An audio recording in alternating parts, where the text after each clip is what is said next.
Well, I'm going to admit straight out that I'm very disappointed in how the state of Wisconsin voted today in the Republican primaries. It's very clear that there is a concerted effort to stop Donald Trump from across all spectrums. And this is really establishing itself in the minds of the people. The people are not voting in a rational manner. I mean, I don't understand how you can be so close to the epicenter of American jihadism and still vote for candidates that are weak on international issues, particularly terrorism. But I also believe, having looked at the poll numbers and having analyzed some of the circumstances, that the Donald Trump campaign also needs to step up to the plate here. They need to take some of the responsibility for the slowing of momentum. Because when you look at it, Donald Trump has been right on so many issues. All they really need to do is to pick on a few central issues, particularly terrorism. You can also look at the economy. Donald Trump is, of course, a multi-billionaire, and he's run many successful businesses. But right now, the concern is towards terrorism. And Donald Trump has been the number one proponent of keeping America safe, keeping America's borders closed. Closed basically to a certain segment of people until they can figure out how and what is going on in regards to terrorism, in regards to the proliferation of terrorism.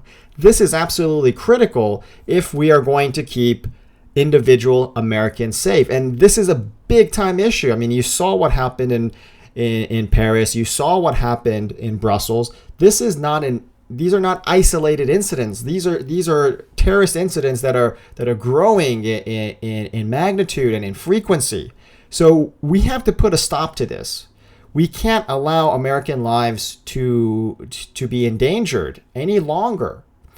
And we need to put Donald Trump into the White House because he is the only candidate talking rational sense when it comes to the issue of terrorism. Honestly, I don't understand why the Trump campaign isn't harping on this terrorism issue over and over and over and over again, because Brussels just recently happened.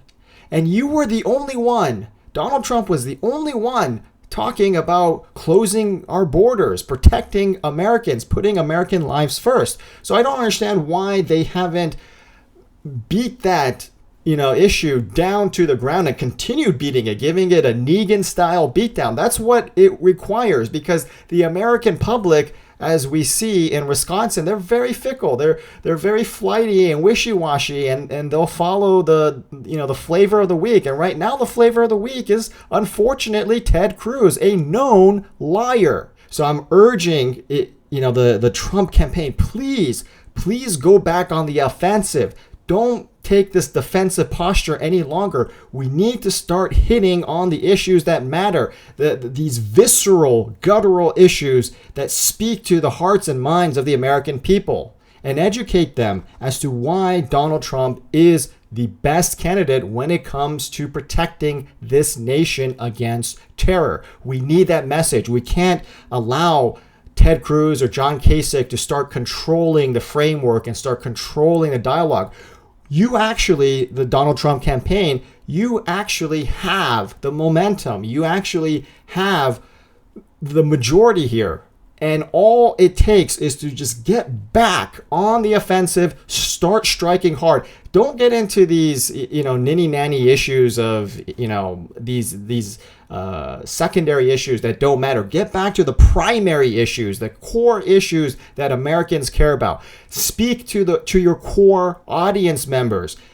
Get that train back on track. And then once we do, look, it's a tougher road ahead, but once we get that train back on track, we're gonna get back to winning, and that is absolutely important. We need to get back to winning. The only way we can do this is to start speaking to those core issues.